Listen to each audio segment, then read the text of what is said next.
तो आज हम जिस मुद्दे की गहराई में उतर रहे हैं वो है ईवीएम, यानी इलेक्ट्रॉनिक वोटिंग मशीन।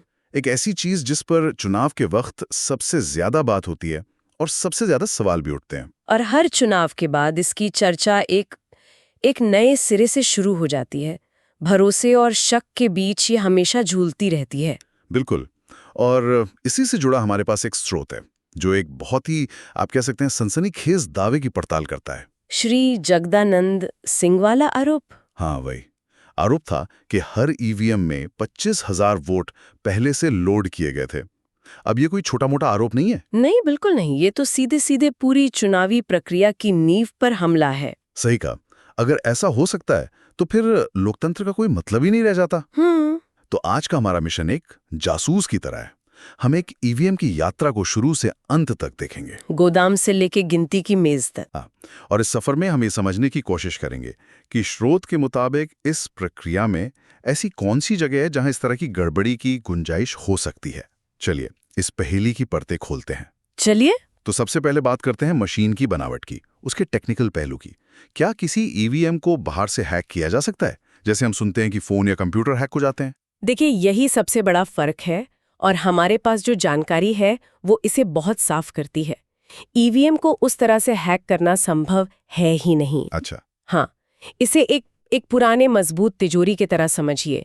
इसमें बाहर से कुछ डालने या निकालने का कोई वायरलेस रास्ता है ही नहीं। मतलब कोई वाईफाई, ब्लूटूथ, इंटरनेट जैसी कोई चीज नहीं? कुछ भी नहीं। अरे, उसमें कोई बाहरी कम्युनिकेशन पोर्ट तक नहीं होता। आप उसे इंटरनेट से जोड़कर उसका पासवर्ड क्रैक करने की कोशिश नहीं कर सकते, क्योंकि उसमें इंटरनेट है ही नहीं। है ही नहीं। वो एक स्टैंड अलोन डिवाइस है जो बाहरी दुनिया से पूरी तरह कटी हुई है। इसलिए वोट लोड करने का कोई रिमोट तरीका मौजूद ही नहीं है। ठीक है, तो मतलब मशीन को हैक करना तो लगभग नामुमकिन है क्योंकि वो बाहरी दुनिया से जुड़ी ही नहीं है। लेकिन यहाँ एक दूसरा सवाल खड़ा होता है। क्या किसी को मशीन मिलने के बाद उसमें फिजिकली, मतलब हाथ से, कोई छेड़छाड़ करने का मौका मिल सकता है? ये बहुत अहम सवाल है। मतलब तकनीक अपनी जगह है, पर इंसानी प्रक्रिया में क्या कोई लूप होल है? स्रोत किस बारे में करता है? हाँ, तो देखिए, कोई भी सिस्टम उतना ही मजबूत होता है जितनी उसकी सबसे कमजोर कड़ी, और यहीं पर प्रक्रिया की भूमिका आती है। अच्छा। जानकारी के मुताबिक चुनाव आयोग ने तकनीक के साथ साथ एक बहुस्तरीय इंसानी निगरानी की प्रक्रिया बनाई है। और इसकी शुरुआत कहाँ से होती है? इसकी सबसे बड़ी परीक्षा होती है मतदान के दिन, वोटिंग शुरू होने से ठीक पहले। हर पोलिंग बूथ पर सभी राजनीतिक दलों के पोलिंग एजेंट्स के सामने ईवीएम को चालू किया जाता है। उन्हें सबसे पहले मशीन का टोटल बटन दबाकर दिखाया जाता है। ये दिखाने के लिए कि उसमें पहले से कोई वोट नहीं है? बिल्कुल। ये दिखाया जाता है कि हर उम्मीदवार के खाते में 0 वोट हैं। ये पहला चेक पॉइंट है। अच्छा। जहां सबके सामने ये साबित होता है कि मशीन पूरी तरह खाली है। लेकिन बात यहीं खत्म नहीं होती। इसके बाद वो मॉक पोलिंग वाली प्रक्रिया होती है ना? हाँ, और ये शायद सबसे जरूरी कदम है। सभी पार्टियों के एजेंट मिलकर कम से कम 50 वोट डालते हैं, और ये वोट हर उम्मीदवार को दिए जाते हैं। ठीक है। फिर वे ईवीएम के नतीजों का मिलान वीवीपीएटी से निकली कागजी पर्चियों से करते हैं। एक एक पर्ची गिनी जाती है। जब वे पूरी तरह से संतुष्ट हो जाते हैं कि मशीन सही काम कर रही है और वोट सही जगह जा रहा है, तब उस मॉक पोल के डेटा को मशीन से क्लियर कर दिया जाता है। और इस पूरी प्रक्रिया का कोई रिकॉर्ड रखा जाता है, कोई सबूत? हाँ, इसके बाद एक मॉक पोल सर्टिफिकेट तैयार होता है। अच्छा। जिस पर वहां मौजूद सभी पार्टियों के एजेंट दस्तखत करते हैं। ये इस बात का लिखित सबूत होता है कि उनकी मौजूदगी में मशीन को खाली पाया गया, उसकी सही से जांच की गई, और अब वो वोटिंग के लिए तैयार है। एक मिनट, ये तो बहुत बड़ी बात है। हमारे स्रोत में आरजेडी के एजेंट्स के बारे में क्या लिखा है? यहीं पर कहानी दिलचस्प हो जाती है। इस दस्तावेज में साफ तौर पर लिखा है कि आरजेडी के एजेंटों ने भी इस सर्टिफिकेट पर बिना किसी आपत्ति के हस्ताक्षर किए थे। मतलब आरजेडी के अपने लोगों ने लिख कर दिया कि मशीन मतदान शुरू होने से पहले खाली थी और सही काम कर रही थी। हाँ। तो फिर चुनाव के बाद ये आरोप आया कहां से? ये तो अपने आप में एक विरोधाभास है। बिल्कुल, और हम इस विरोधाभास पर वापस आएंगे क्योंकि यही इस पूरी चर्चा का केंद्र है। ठीक है। लेकिन पहले ईवीएम के सफर को पूरा करते हैं। चलिए मान लेते हैं कि कोई किसी खास मशीन में ही गड़बड़ करना चाहता है, तो उसे ये पता होना चाहिए कि वो मशीन किस बूथ पर जाएगी। क्या ये मुमकिन है? हाँ, ये एक अच्छा सवाल है। क्या मशीनों का आवंटन, मतलब अलॉटमेंट, पहले से तय होता है? नहीं, और यहीं पर सिस्टम की एक और सुरक्षा परत सामने आती है जिसे रैंडमाइजेशन कहते हैं। रैंडमाइजेशन? और ये 2 स्तरों पर होता है। 2 स्तरों पर? वो कैसे? पहला रैंडमाइजेशन होता है जिला स्तर पर। कंप्यूटर सॉफ्टवेयर के जरिए बेतरतीब ढंग से ये तय किया जाता है कि कौन सी 1000 ईवीएम्स किस विधानसभा क्षेत्र में जाएंगी। अच्छा। ये पूरी प्रक्रिया सभी राजनीतिक दलों के प्रतिनिधियों के सामने होती है। सबके सामने। और दूसरा स्तर? दूसरा रैंडमाइजेशन तब होता है जब मशीनें विधानसभा क्षेत्र में पहुंच जाती हैं। तब फिर से एक कंप्यूटरीकृत लॉटरी के जरिए ये तय होता है कि कौन सी खास मशीन किस पोलिंग बूथ पर जाएगी। ये भी उम्मीदवारों या उनके एजेंटों की मौजूदगी में होता है। वाह, मतलब ये तो एक तरह का चक्रव्यूह है। किसी भी बाहरी व्यक्ति के लिए ये पता लगाना कि कौन सी मशीन कहाँ जाएगी लगभग नामुमकिन है। नामुमकिन। ये तो किस्मत की बात होगी अगर कोई किसी एक मशीन को टारगेट करना चाहे। सही कहा।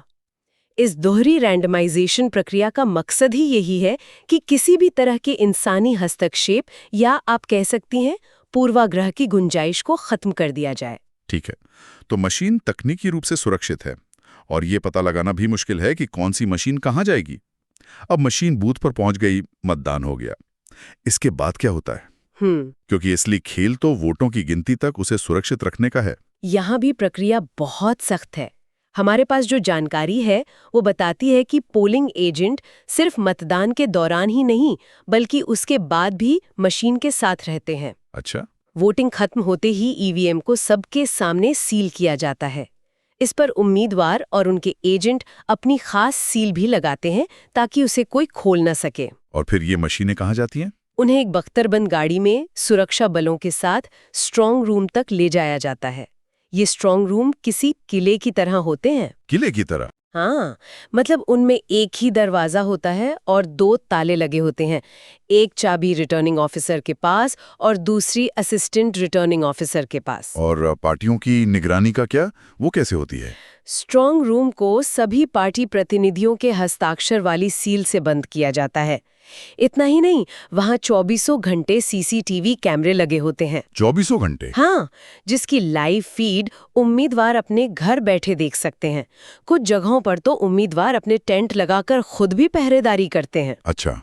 ये एक तरह का हाई स्टेक रियलिटी शो है जहाँ कंटेस्टेंट ईवीएम है और दर्शक हर राजनीतिक दल है। और इस पूरी प्रक्रिया में क्या स्रोत ये बताता है कि आरजेडी की तरफ से कोई शिकायत दर्ज की गई, जैसे कोई टूटी हुई सील या कोई और गड़बड़ी? जानकारी के अनुसार आरजेडी द्वारा किसी भी स्तर पर टूटी हुई सील, किसी गड़बड़ी या आपत्ति की कोई रिपोर्ट दर्ज नहीं कराई गई। न मतदान के दिन, न ही स्ट्रांग रूम में रखने के दौरान। कहीं भी नहीं? कहीं नहीं। आपने वीवीपीएटी का जिक्र किया था। बिल्कुल। तो इसका मतलब ये हुआ कि हर इलेक्ट्रॉनिक वोट का एक कागजी सबूत भी बनता है, सिर्फ भरोसे पे बात नहीं है। बिल्कुल। वीवीपीएटी पारदर्शिता की एक और बहुत जरूरी परत है। जब कोई मतदाता बटन दबाता है तो ईवीएम के साथ रखी वीवीपीएटी मशीन एक पर्ची प्रिंट करती है।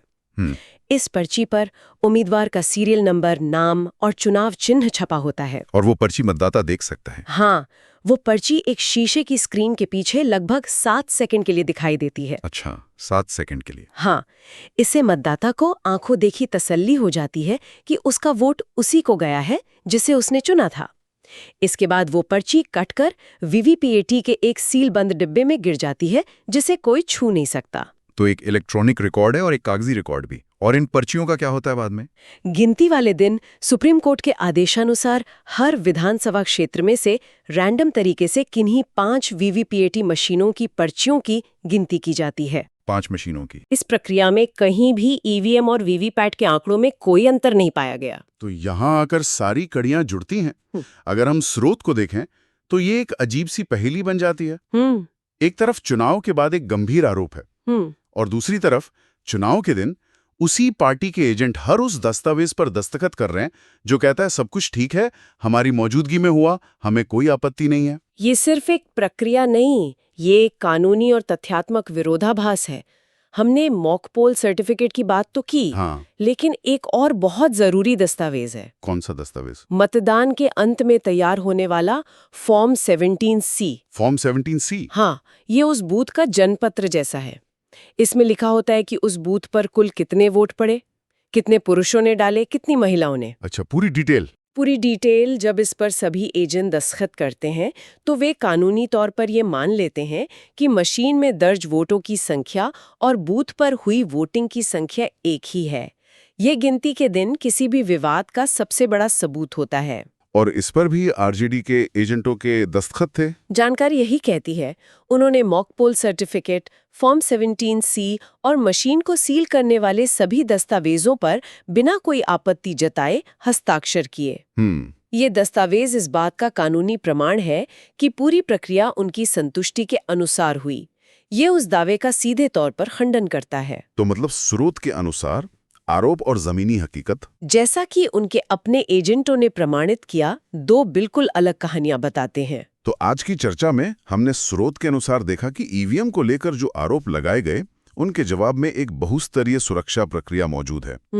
ये सिर्फ मशीन की तकनीक पर नहीं बल्कि हर कदम पर इंसानी निगरानी, खासकर राजनीतिक दलों की अपनी निगरानी पर टिकी है। और ये भी साफ हुआ कि कैसे प्रक्रिया में शामिल लोगों के हस्ताक्षर वाले आधिकारिक दस्तावेज बाद में हवा में लगाए गए दावों से बिल्कुल अलग तस्वीर पेश कर सकते हैं। सही बात है। सिस्टम में हर स्तर पर राजनीतिक दलों को शामिल करने का मकसद ही पारदर्शिता और भरोसा कायम करना है। आज की इस पूरी बातचीत के बाद श्रोताओं के लिए सोचने का बिंदु ये है, किसी भी लोकतांत्रिक व्यवस्था में जब प्रक्रियाओं पर सवाल उठते हैं तो आरोपों और सबूतों के बीच संतुलन बनाना कितना जरूरी है। बहुत जरूरी सवाल है। ये सवाल सिर्फ एक मशीन या एक चुनाव तक सीमित नहीं है, बल्कि उस भरोसे पर टिका है जिस पर पूरी लोकतांत्रिक इमारत खड़ी होती है।